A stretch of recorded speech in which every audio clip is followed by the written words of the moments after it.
Okay, guys.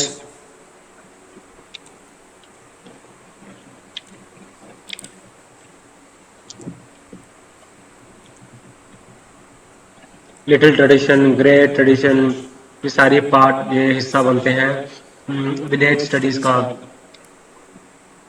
तो little tradition और great tradition का कंसेप्ट मैकिम मैरियड और मिल्टन सिंगर ने दिया था। तो ओके, तो इसमें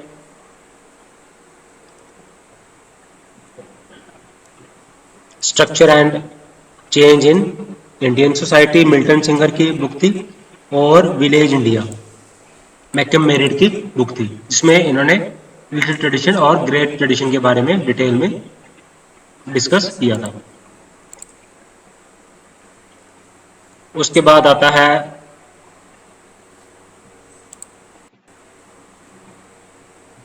tribal situation.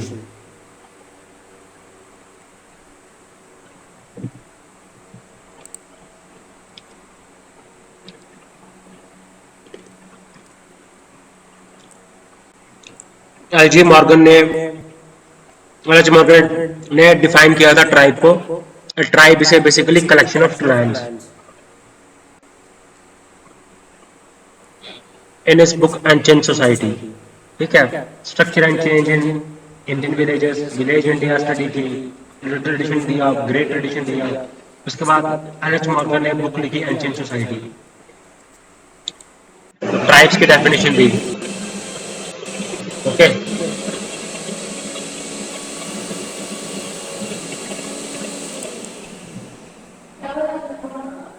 Tribe is basically colonial construct. Okay, we talk about scheduled tribe। इनकी जो टर्म जो यूज किया जाता था ब्रिटिश के द्वारा दिया जाता था, तो ब्राह्मण ट्राइब ऑफ ट्रावनकोर और द ख्यास्ता ट्राइब ऑफ बंगाल। ठीक है, तो ये फर्स्ट टाइम जो इंट्रोड्यूस किया था 1901 में इंट्रोड्यूस किया था, और फुली एक्सप्लेन किया था 1931 में। ओके,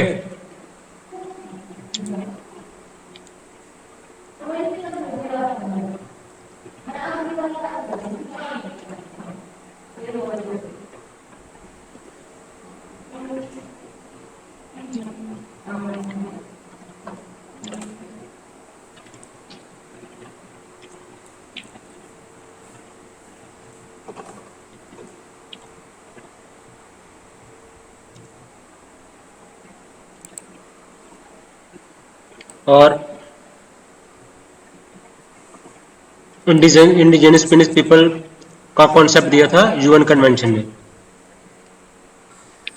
अब बायोजेनेटिक वेरिएबिलिटी की अगर हम बात करें, क्या क्या वेरिएशन आती है सेंट्रल इंडिया में, तो फिजिकल फीचर्स पे है ही, नोज अलग है ना, फिर हाइट में फर्क है, फिर देन स्किन के कलर में फर्क है, ठीक है, ब्लड ग्रुप में फर्क है ना, देन मीडियम स्ट्रक्चर है इन सब ट्राइब्स में।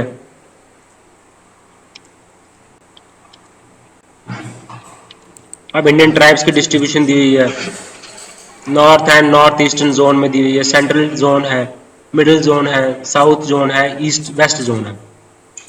ओके, आईपी विद्यार्थी ने क्लासिफिकेशन दी, Himalayan region, central region, western region, southern India and island, उसमें ईस्टर्न इंडिया नहीं है। ओके, तो अब रेशियल क्लासिफिकेशन की बात करें, अब सोशियो इकोनॉमिक कैरेक्टरिस्टिक्स है ट्राइबल्स की, एंडोगेमस ग्रुप है, इक्विलिटेरियन इनका नेचर है, ब्लड रिलेशनशिप टाइज है इनमें। ओके, देन प्रॉब्लम्स है लैंड रिलेशन की, राइट टू फॉरेस्ट एक्ट आया है ना, उसके बाद panchayat, extension of panchayat to tribal areas, extension to tribal areas.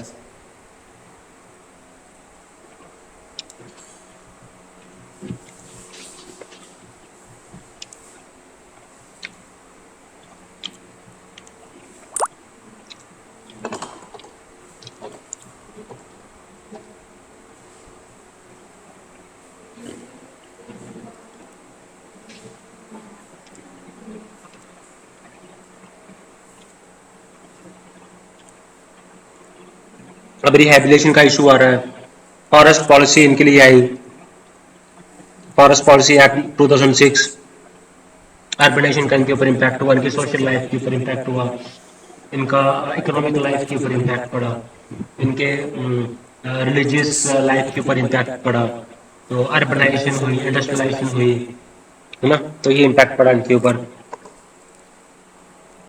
तो उसके बाद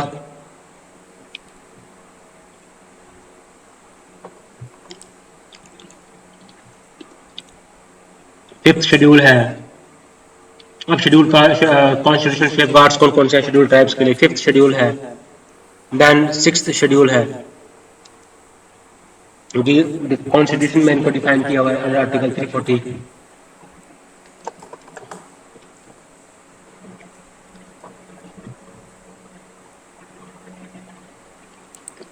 ओके,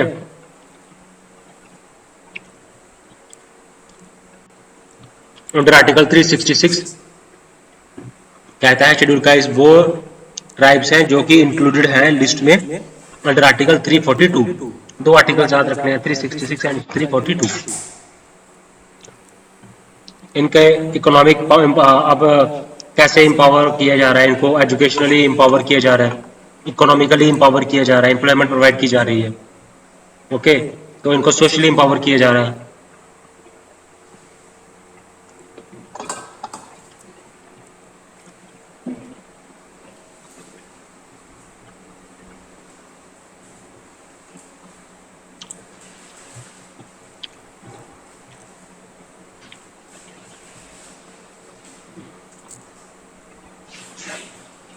उसके बाद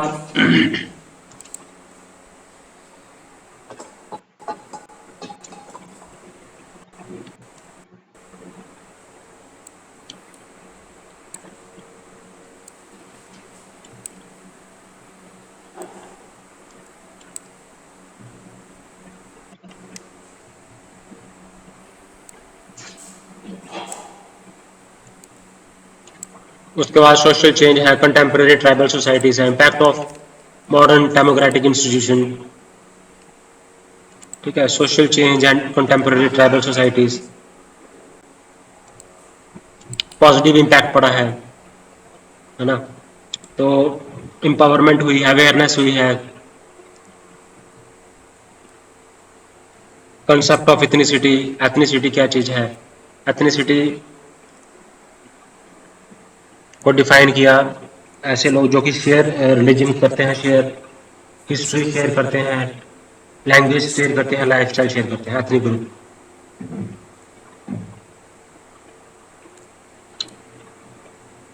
अनरेस्ट है ट्राइबल में, क्योंकि हिस्ट्री में एक्सपीरियंस इनका जो एनकाउंटर हुआ है नॉन ट्राइबल्स के साथ, वो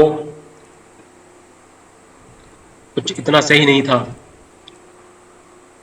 एक्सपोजर हिंदू सोसाइटी के साथ जो एक्सपोजर हुआ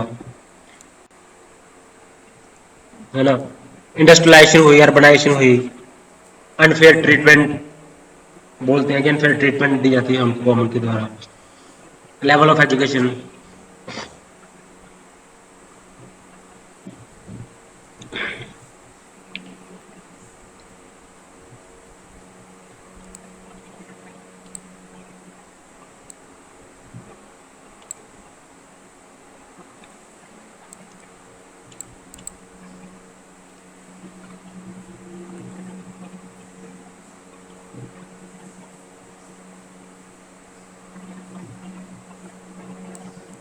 और डिमांड फॉर ऑटोनॉमी, डिमांड करते हैं ऑटोनॉमी की। रीजनलिज्म है, रीजनलिज्म मीन्स अपने रीजन के साथ belongingness, love for the region and culture. Negative sense में ज़्यादा अटैचमेंट से क्या होता है कि थ्रेट हो जाता है यूनिटी के लिए। सेशनिज्म, सेपरेटिज्म, स्टेटहुड, ऑटोनॉमी, इस तरह की डिमांड्स रहती है। इम्पैक्ट ऑफ हिंदुइज्म, अब ट्राइबल सोसाइटीज़ के ऊपर इम्पैक्ट पड़ा ही है, हिंदुइज्म का, बुद्धिज्म का, क्रिश्चियन का, इस्लाम का, अदर रिलीजन्स और ट्राइबल सोसाइटीज़। ठीक है, बहुत सारे रिचुअल्स बुद्धिज्म के, क्रिश्चियनिटी के, इस्लाम के, अदर रिलीजन, इस्लाम का देखते हैं क्या है रीजन।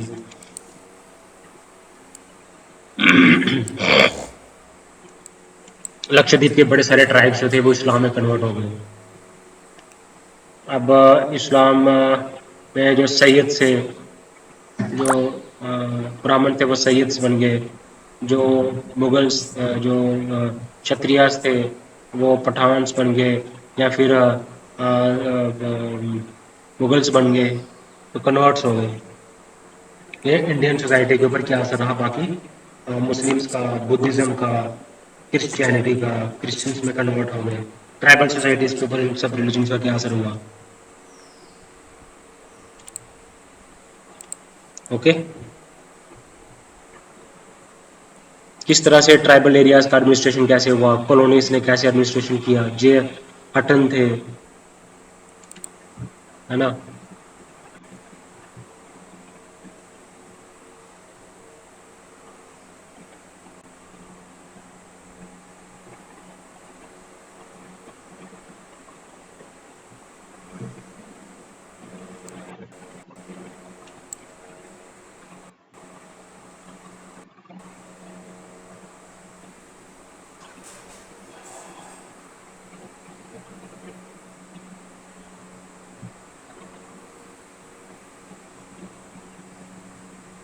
आइसोलेशन है, एसिमिलेशन है, इंटीग्रेशन है।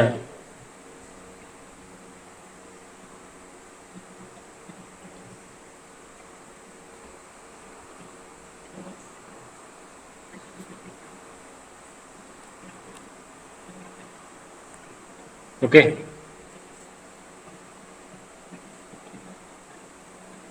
आइसोलेशनिस्ट है, एसिमिलेशन है, इंटीग्रेशन है, तो ये अप्रोचेस थी टू ट्राइबल प्रॉब्लम्स के लिए, है ना। हिस्ट्री ऑफ एडमिनिस्ट्रेशन, बड़े सारे एक्ट बने, रेगुलेटिंग एक्ट था, regulating act of 1833, government of India act 1919, government of India act 1935। ठीक है, तो governor general was exclusively responsible for law and administration could act through local officials, determine policy directly or through its agents in the tribal areas.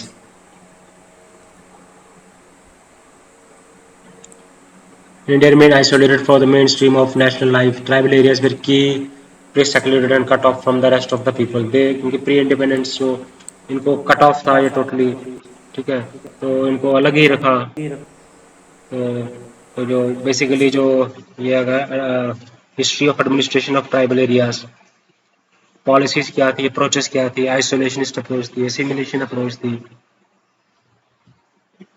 Then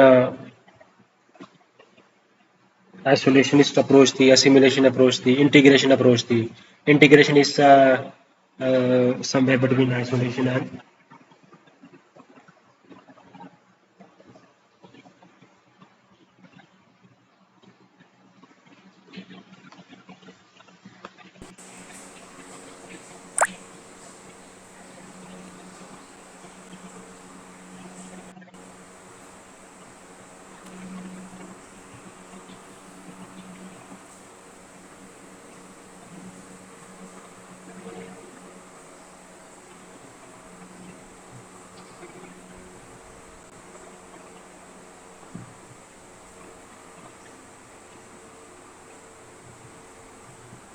Government of India Act 1919, Government of India Act 1935.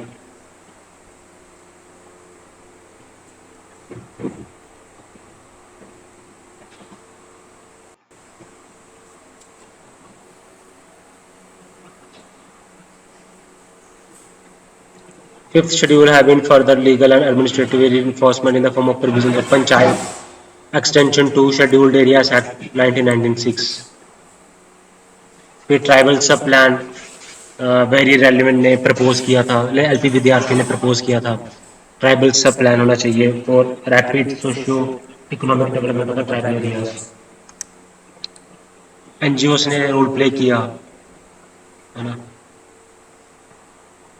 Okay, anthropology का role क्या है tribal में और rural development में, बहुत prominent role है anthropology का, understand की प्रॉब्लम्स को,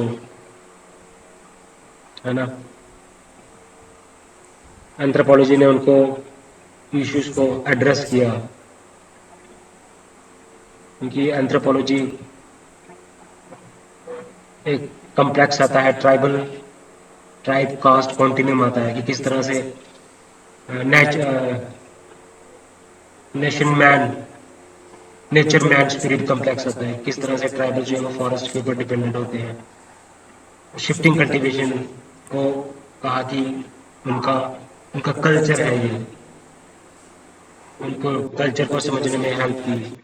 उनकी शिफ्टिंग कल्टीवेशन कैसे उनका पार्ट है कल्चर का। वो स्पिरिट्स में जंगल में जो स्पिरिट्स हैं उन पे बिलीव करते हैं, है ना। तो ये सारी चीज़ों को अंडरस्टैंड करने में एंथ्रोपोलॉजी ने हेल्प की। रूरल डेवलपमेंट में रूरल की पैटर्न को स्टडी किया, उनके कल्चर को स्टडी किया, कास्ट हिरार्की को स्टडी किया, कास्ट का ओरिजिनेट कैसा हुआ, कैसे हुआ उसको स्टडी किया। तो एक सिंपैथेटिक व्यू जो है वो जनरेट करने की कोशिश की। एथनिक मूवमेंट्स हुए, ट्राइबल मूवमेंट्स हुए। अब एथनिक क्या होती है? एथनिक क्या है बेसिकली? बड़े सारे ट्राइबल ग्रुप्स या एक ही रीजन से बिलोंग करते हो, बड़े सारे मतलब ग्रुप ऑफ पीपल, जब उनका एक ही रीजन हो, एक ही उनका लैंग्वेज हो, कल्चर हो, तो उनको हम कैटेगराइज कर देते हैं कि ये एक सेपरेट एथनिक ग्रुप है। ठीक है, ट्राइबल सब प्लान बना फिफ्थ नेशनल इंडिया के जो 5 ईयर प्लान में थे, 5 ईयर प्लान जो बनाता थी इंडियन गवर्नमेंट जो फॉर्मुलेट करती थी, उसमें ट्राइबल सब प्लान इंट्रोड्यूस किया गया। तो उनको एलपी विद्यार्थी को हेड बनाया, तो उन्होंने ट्राइबल सब प्लान प्रपोज किया। ठीक है, तो कल्चरल प्लूरलिज्म इनको अंडरस्टैंड करने में बहुत इंपॉर्टेंट कंट्रीब्यूशन है ना। तो एडमिनिस्ट्रेशन ट्राइबल हिस्ट्री कैसे रही, क्योंकि ये हिस्ट्री में इनको आइसोलेट करके रखा गया। ठीक है, तो ये मेन स्ट्रीम के साथ इनको जोड़ने की कोशिश ही नहीं की। ब्रिटिश एक्सप्लॉइट करते थे रिसोर्सेस को, इनको रिहेबिलिएट भी नहीं करती थी प्रॉपर तरीके से। तो रेगुलेटिंग एक्ट कह लीजिए या फिर गवर्नमेंट ऑफ इंडिया एक्ट 1919 कह लीजिए, तो ये गवर्न करते थे ट्राइबल एरियाज को। तो गवर्नर जनरल ही रिस्पॉन्सिबल था for law and administration. Government of India act आई, तो गवर्नमेंट जो है वो पॉलिसी डिटरमिन करती थी ट्राइबल एरियाज के लिए। ओके,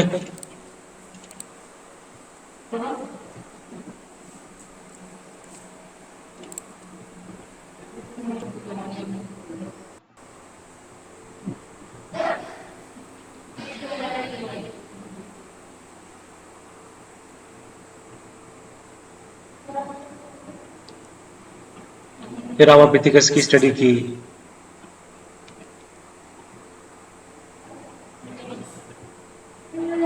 अब हम आगे देखिए, जब ग्रोथ की बात करते हैं इसमें थ्योरीज आती हैं, बायोलॉजिकल थ्योरीज आती हैं, है ना। एजिंग क्या चीज़ है, इसमें बॉडी की जो फंक्शनिंग है उसमें डिटेरियोरेशन हो जाती है। थ्योरीज कौन कौन सी हैं? बायोलॉजिकल थ्योरीज हैं, डेमोग्राफिक थ्योरीज हैं, सोशियो कल्चरल थ्योरीज हैं, कॉन्टिन्यूटी थ्योरीज हैं, डिसकॉन्टिन्यूस थ्योरीज हैं।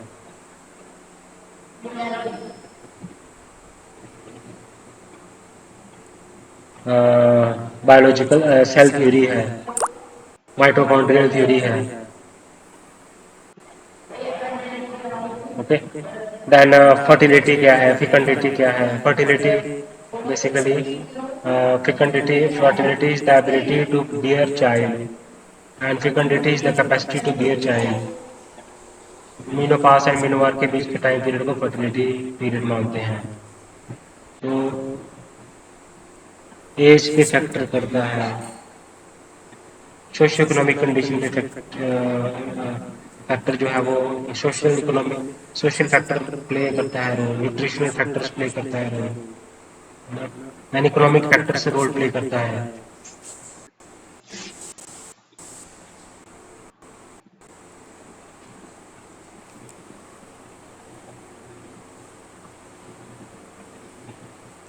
अब डिफरेंट स्टेजेस ऑफ ग्रोथ है, प्री नेटल स्टेज है,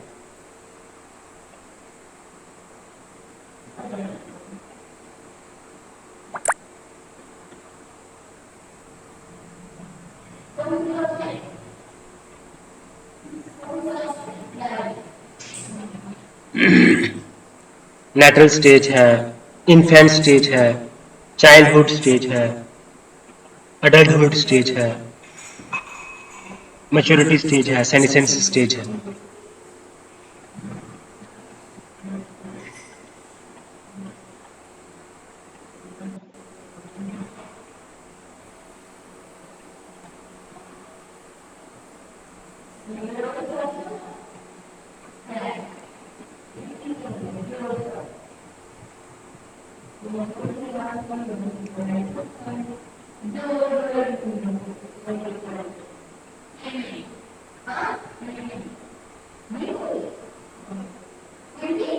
प्रोग्राम थ्योरी है, माइटोकॉन्ड्रियल थ्योरी है, मॉलिक्यूलर थ्योरी है, सेलुलर थ्योरी है,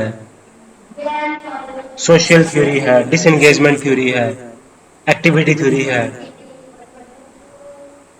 कॉन्टिन्यूटी थ्योरी है, ह्यूमन फिजिक एंड सोमैटोटाइप्स मींस वॉयलर्स की क्लासिफिकेशन है, करचमर्स क्लासिफिकेशन है, शेल्डन्स मेथड्स ऑफ सोमैटोटाइप है, Heath and Carter method of somatotype है ना। डिसएंगेजमेंट थ्योरी है, एक्टिविटी थ्योरी है। तो हम ग्रोथ स्टडी को क्रॉस सेक्शनल स्टडी भी कर सकते हैं, लॉन्गिट्यूडनल स्टडी भी कर सकते हैं, है ना।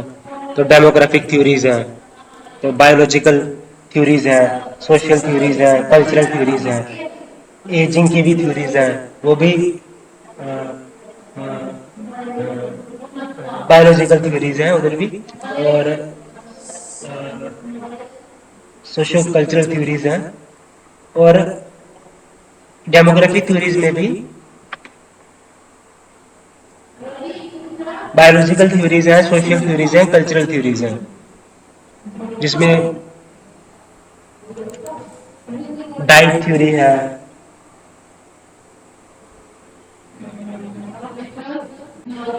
डेंसिटी थ्योरी है, लॉजिस्टिक कर्व थ्योरी है, प्रोटीन कंजप्शन थ्योरी है, फर्टिलिटी कंजप्शन थ्योरी है।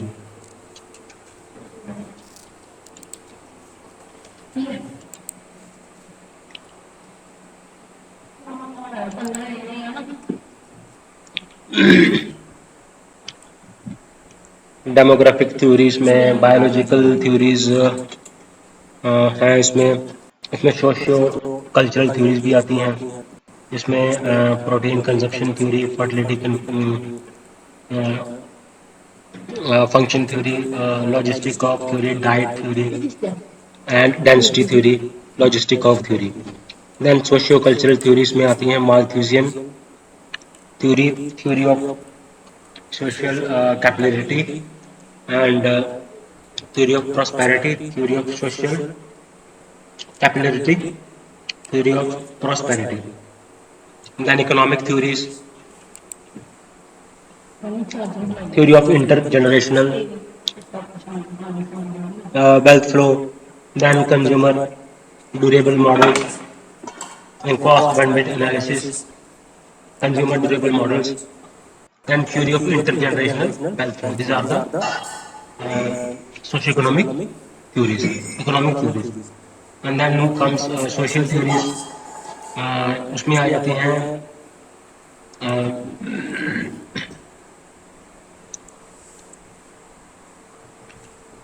Malthusian theories, theory of social capillarity, theory of prosperity. Social and cultural theories में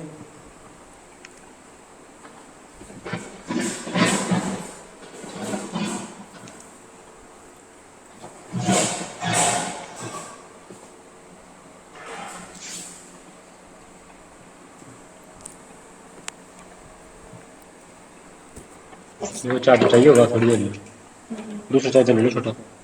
then comes theory of intergenerational wealth flow, consumer durable model, and cost benefit analysis of children. Okay guys, then economic theories, then social theories, then biological theories, and these are the demographic theories. Then applications part में पढ़ा applied anthropology, It has so many aspects. Then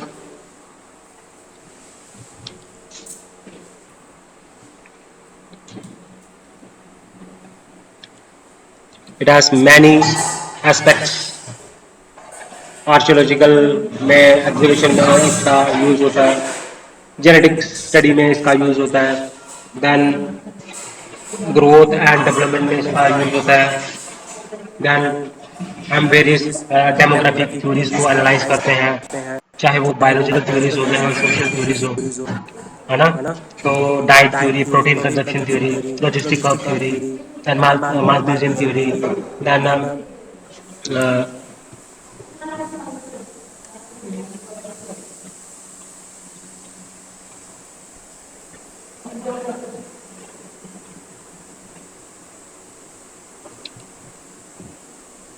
then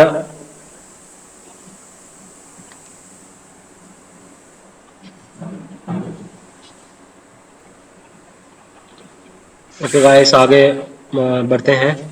then various factors that natality को affect होता है, mortality को effect करता है, fertility को affect होता है, फर्टिलिटी को इफेक्ट करता है। तो थ्योरीज है मिनोपास, फिर ये अप्लाइड ह्यूमन जेनेटिक्स इसका एप्लीकेशन है, इसका साइटोजेनेटिक्स में इसका एप्लीकेशन है। तो यूजेनिक्स है, ओके, यूजेनिक्स, देन साइटोजेनेटिक्स है, देन सेरोजेनेटिक्स है एंड साइटोजेनेटिक्स है इन reproductive biology.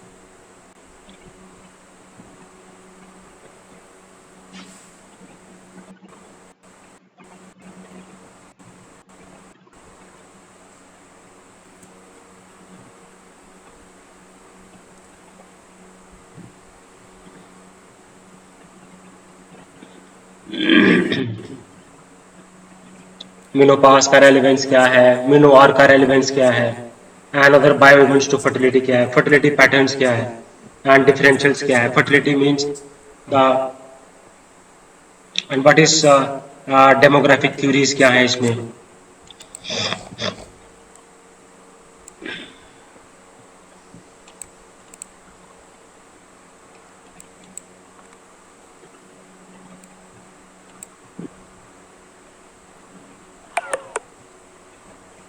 Okay, then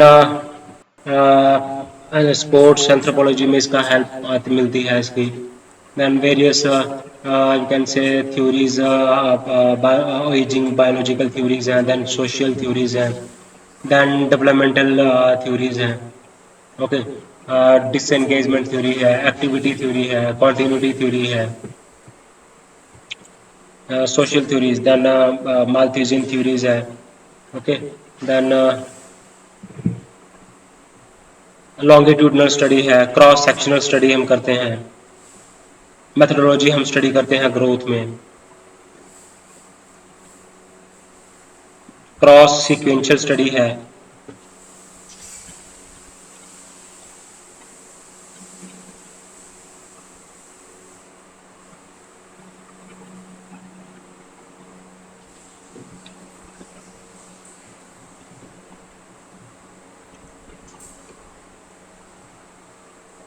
programme theories है, माइटोकॉन्ड्रियल थ्योरीज है, मॉलिकुलर थ्योरीज है, सेलुलर थ्योरीज है।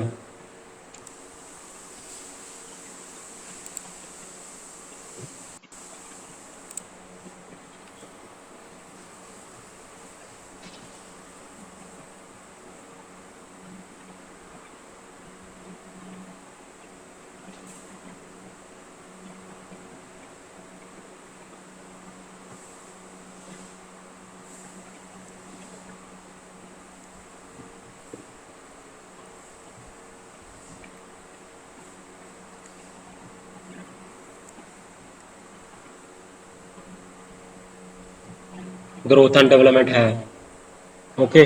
So these are the something about growth factors, then growth and development in anthropology. Then what are races? Races का हमने study किया कि physical features उनमें similar होते हैं, ठीक है. देन और चीजें आती हैं इसमें. कल्चर सेम है, लैंग्वेज सेम है, एथनिसिटी, लैंग्वेजेस, रेसिस. तो रेस की डेफिनेशन अगर हम बात करें तो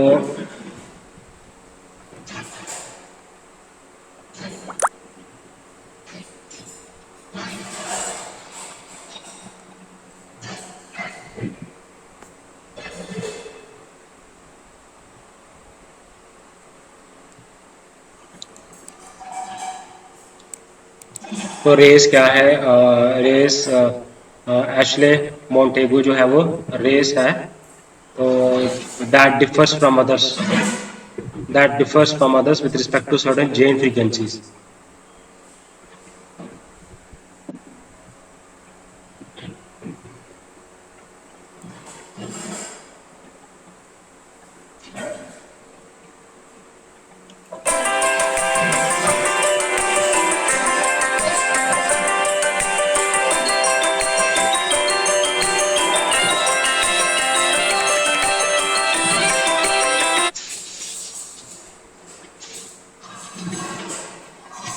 Then comes Montagu's definition. Then factors responsible for formation of races. तो जेनेटिक वेरिएशंस हो सकती है, म्यूटेशन हो सकता है, नेचुरल सेलेक्शन हो सकता है, इनब्रीडिंग हो सकता है, हाइब्रिडाइजेशन हो सकता है, जेनेटिक ड्रिफ्ट हो सकता है, फाउंडर इफेक्ट क्या है ना. तो जेनेटिक ड्रिफ्ट क्या है, इसको हम स्टडी कर सकते हैं. मैट्रिक कैरेक्टर्स है, नॉन मैट्रिक कैरेक्टर्स है, मॉर्फोलॉजिकल वेरिएशंस है, मैट्रिक कैरेक्टर्स है, नॉन मैट्रिक कैरेक्टर्स है, जेनेटिक बेसिस है. ओके.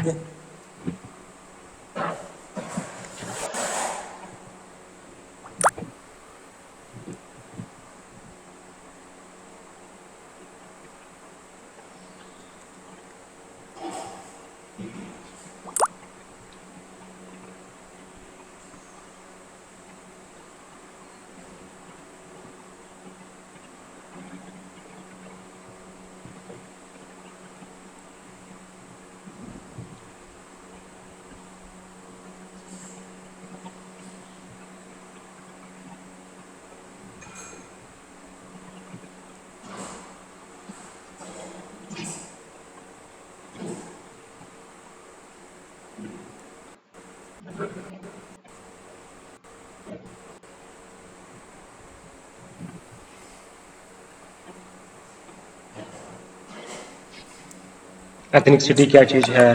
ओके.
देन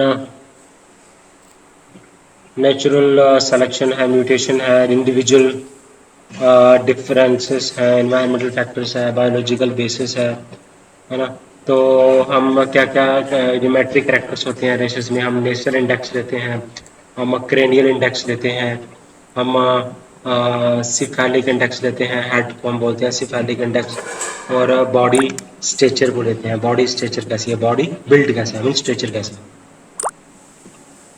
तो जेनेटिक क्राइटेरिया, सीरोलॉजिकल क्राइटेरिया है, और जेनेटिक क्राइटेरिया आ गया, ठीक है, genetic criteria, serological criteria, blood group and haemoglobin variant, और पॉलीजेनेटिक, पॉलीजेनेटिक आ गया इसमें डर्मेटोग्राफिक्स एंड डीएनए फिंगरप्रिंट्स, पॉलीजेनेटिक्स, ये wax PTC testers and non testers, ये आ गया पॉलीजेनेटिक, पॉली सीरोलॉजिकल एंड पॉलीजेनेटिक।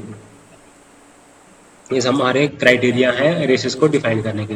अब A B blood group system हमने पढ़ा है, बी आर एच फैक्टर्स हमने पढ़ा है, फिर रीसस फैक्टर, इसको हम जो जीएम सिस्टम है, प्रोटीन्स हैं जो कि हमारे मेटाबॉलिज्म को कंट्रोल करता है, हमारे एंटीबॉडीज प्रोड्यूस करता है GM system. Then LCA system जो है वो हमारी प्रोटीन है, वो हमारे इम्यून सिस्टम को रेगुलेट करता है। देन देन देन लैप्टोरिन एंड हेप्टोरिन, देन लैप्टोरिन एंड हेप्टोरिन जो है वो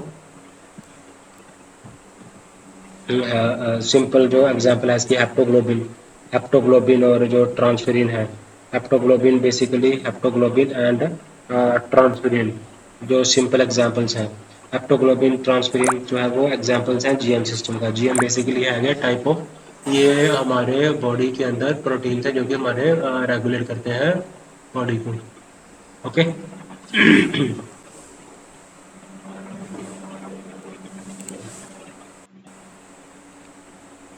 blood enzymes. Blood enzymes refers to specific proteins found in the blood.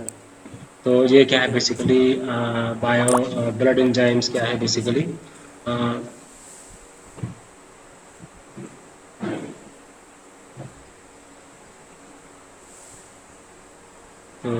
Blood enzymes basically specific proteins हैं फाउंड इन द ब्लड, जो ये ब्लड्स में पाए जाते हैं, दैट बायोकेमिकल रिएक्शन को ये कैटलाइज करते हैं। तो बेसिकली स्पेसिफिक प्रोटीन्स हैं जो ब्लड में पाए जाते हैं, जो हमारे बायोकेमिकल रिएक्शंस को मेटाबॉलिक प्रोसेस के लिए रेगुलेट करते हैं। डाइजेस्टिव एंजाइम्स हैं, ठीक है। उसके बाद कंसेप्ट्स हैं, बायो कल्चरल अडेप्टेशन है, वो हम पढ़ते हैं। जेनेटिक फैक्टर्स हैं, कल्चरल फैक्टर्स हैं, कैसे अडेप्टेशन होती है, बायो कल्चरल अडेप्टेशन क्या बोलते हैं, और man's physiological response to environmental stresses कैसे होती है, वो उसका बॉडी कैसे अपने आप को अडेप्ट कर लेती है, लिम्स उसके कहीं फैट, बॉडी में फैट ज़्यादा होता है कोल्ड रीजन में, और हॉट रीजन में लिम्स की जो लोअर लिम्स जो है वो लंबी होती हैं, और नोज जो है वो शॉर्ट होता है हॉट रीजन में। तो ये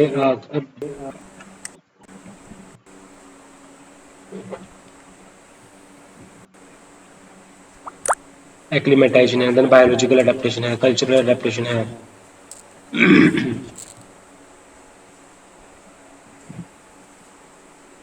देन उसके बाद एपिडेमियोलॉजिकल एंथ्रोपोलॉजी, एपिडेमियोलॉजिकल एंथ्रोपोलॉजी आती है, इसमें हेल्थ और डिसीजेस को स्टडी करते हैं, इन्फेक्शंस को डिसीजेस करते हैं।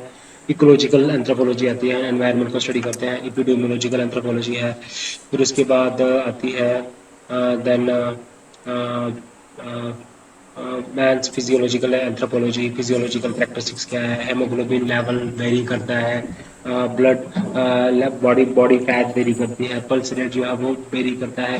तो ये आ गया फिजियोलॉजिकल कैरेक्टरिस्टिक्स, जैसे एचबी लेवल है, फैट है, पल्स रेट है, तो रेस्पिरेटरी फंक्शन है। तो सेंसरी परसेप्शन से वेरी करते हैं different cultural and socio economic groups में, ठीक है। तो ये सारे एंजाइम्स वर्कआउट करते हैं। रेसिस एंड रेसिज्म को अगर हम स्टडी करें तो एशले मोंटेगू ने डिफाइन किया था रेसिस को, ओके। तो जेनेटिक माइग्रेशन है, हाइब्रिडाइजेशन है, तो ये फैक्टर्स हैं जो कि रेस फॉर्मेशन में कंट्रीब्यूट करते हैं। Racism basically the concept of race given birth to racism. Racism is a to social life and it was badly practiced by colonial powers from west as west white man's burden. ठीक है ना? तो an exploitation of other races carry black man's का burden है, blacks lead to higher activities against them. तो ये एक racism है। तो proponents of based on racism is basically cultural feature है, represents the extension of the concept of race है to social life, okay. तो some people are by nature free from birth while others are slave. Aristotle famous group Greek जो philosopher थे Aristotle, इन्होंने कहा था कि some people जो है वो फ्री है, free from birth while others are slaves. ये अरिस्टोटल ने डिफाइन किया था इसको। तो उसके बाद इंडिविजुअल रेसेस कैसे डिफर करती हैं, बायोलॉजिकली बेसिस ऑफ रेसेस क्या है, फैक्टर्स कौन कौन से हैं, फीचर्स कौन कौन से हैं, okay. Then age, sex and population variation as genetic marker, H B A B blood group system, R H factor, then HLA system, then GM, then blood enzyme, then physiological characteristics आ गई, HB level, body fat, pulse rate, respiratory function, sensory perception. So किस तरह से define किया है races को, ethnicity को, then body builder को, sedum, then GM system है, फिजियोलॉजिकल कैरेक्टरिस्टिक्स है, कंसेप्ट्स ऑफ इकोलॉजिकल एंथ्रोपोलॉजी क्या चीज़ है, बायो कल्चरल। तो इकोलॉजिकल एंथ्रोपोलॉजी बेसिकली हमें बताती है कि हमें फिजियोलॉजिकल रिस्पॉन्स कैसा होना चाहिए एनवायरमेंटल स्ट्रेसेस पे, जैसे हॉट डेजर्ट है या कोल्ड है, हॉट डेजर्ट है या कोल्ड है या हाई एल्टीट्यूड क्लाइमेट है, okay. Then comes human genetics. तो ह्यूमन जेनेटिक्स की स्टडी करते हैं। जेनेटिक्स बेसिकली है क्या, ह्यूमन वेरिएशन तो कह सकते हैं हम जेनेटिक्स, या फिर हेरिडिटरी को जेनेटिक्स बोलते हैं। It is hereditary, it explains hereditary and genetic and variation among the population groups. तो different methods of principles of genetics है. मेंडेलियन जेनेटिक्स है. मेंडेलियन बेसिकली एक पॉपुलेशन है जिनमें जो कि भूल गई मेरे को. दैन उसके बाद पेडिग्री एनालिसिस है, बायोकेमिकल मेथड्स है, इम्यूनोलॉजिकल मेथड्स है, दैन सम साइटोजेनेटिक मेथड है, कार्योटाइप एनालिसिस है, अडॉप्शन चाइल्ड मेथड है. दैन ये सारी चीज़ें से हम क्या करते हैं, हम जीन्स को स्टडी करते हैं, क्रोमोसोम्स को स्टडी करते हैं, हम उसमें नॉर्मलिटीज है क्रोमोसोम्स में, हम उसको स्टडी करते हैं, उसके डिफेक्ट को हम ठीक करते हैं, किस पोजीशन पे क्रोमोसोम्स में डिफेक्ट है, या फिर उसका उसका उसके कैरेक्टरिस्टिक्स क्या है, उसमें ट्रेड क्या है, तो जो फिनोटाइपिक ट्रेड होंगे वो क्या होंगे, तो हम इसमें सारा जो है वो जेनेटिक एनालिसिस में स्टडी करते हैं.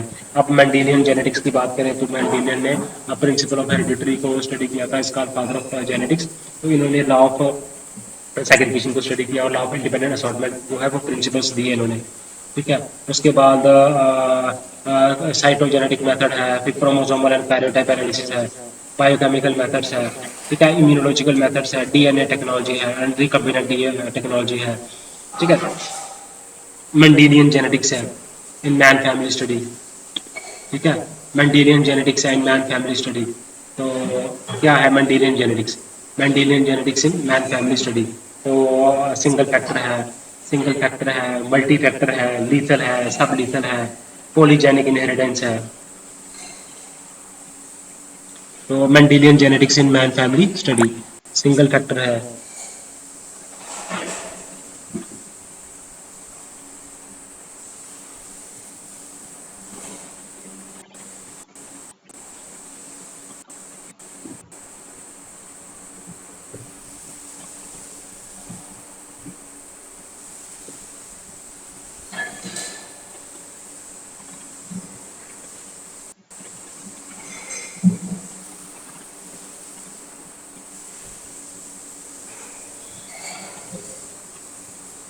ओके.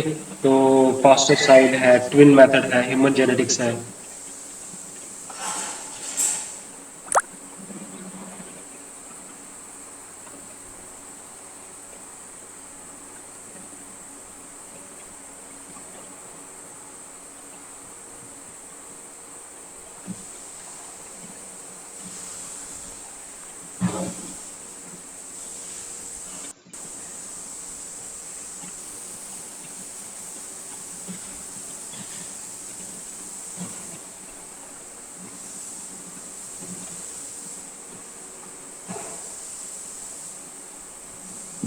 तो डीएनए इम्यूनोलॉजिकल मेथड है.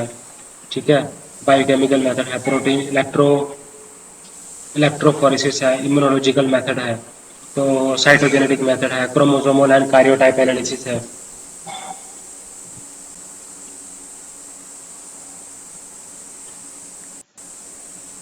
तो ये चीज़ें हैं मेथड्स ऑफ जेनेटिक प्रिंसिपल. फिर poly concept of many forms है, पॉलीमॉर्फिज्म में आता है मेंडेलियन पॉपुलेशन, आता है हार्डी विनबर्ग लॉ आता है, then causes which brings out mutation, founder effect है, जेनेटिक ड्रिफ्ट है, देन आइसोलेशन है, देन म्यूटेशन है, नेचुरल सिलेक्शन है, consanguineous and non consanguineous mating क्या है, रैंडम मैटिंग क्या है, नॉन रैंडम मैटिंग क्या है. ठीक है. इन ब्रीडिंग के क्या इफेक्ट है. दैन उसके बाद इन degree of inbreeding causes of and then chromosomal aberrations in. तो हम इसमें क्लीन फिल्टर सिंड्रोम पढ़ते हैं, हम इसमें टर्नर सिंड्रोम पढ़ते हैं, ना सुपर फीमेल स्टडी करते हैं. देन ऑटोसोमल अबनॉर्मलिटीज आती हैं. तो ये आती हैं सेक्स क्रोमोसोमल एब्रेशंस हैं. ठीक है. ऑटोसोमल एब्रेशंस हैं. इसमें डाउन सिंड्रोम आता है, पटाओ सिंड्रोम आता है, एडवर्ड सिंड्रोम आता है. डाउन सिंड्रोम है, पटाओ सिंड्रोम है, एडवर्ड सिंड्रोम है. डाउन सिंड्रोम है, पटाओ सिंड्रोम है, एडवर्ड सिंड्रोम है, क्री डू चार्ट सिंड्रोम है.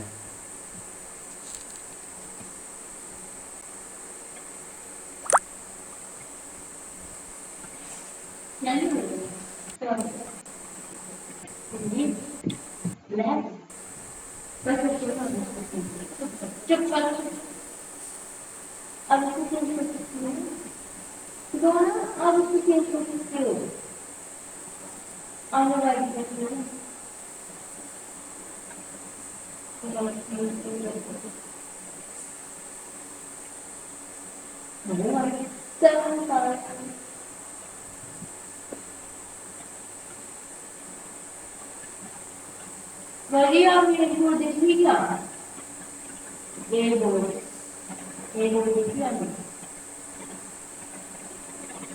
जेनेटिक इम्प्रिंट्स इसमें आता है Prader Willi syndrome, then Angelman syndrome, then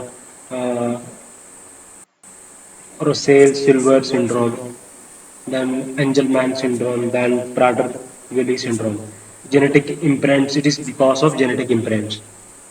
Then genetic screening की जाती है to identify the genetic disorder and to provide gene therapy and gives DNA profile की जाती है, उसमें पता चलता है कि हमें 99% जो जीन है वो हम ह्यूमन में सिमिलर होता है, बस 1% 2% की वेरिएशन होती है. Human genome study, then human DNA profiling की जाती है, ह्यूमन जीनोम प्रोजेक्ट किया जाता है, then genetic imprints in the human disease, then Klinefelter syndrome है, देन टर्नर सिंड्रोम है, देन सुपर फीमेल है, then it comes chromosomal and chromosomal aberrations in man morphology है.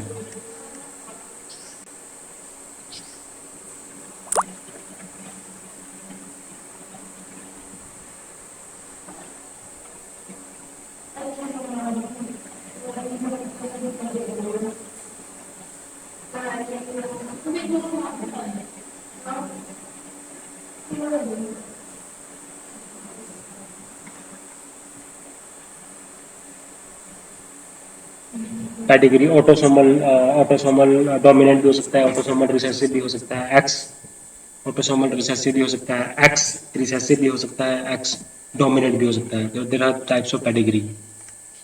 तो डोमिनेंट अगर है तो one gene, one copy of gene is sufficient to express the phenotype, and for recessive, two copies of gene are required to express phenotype.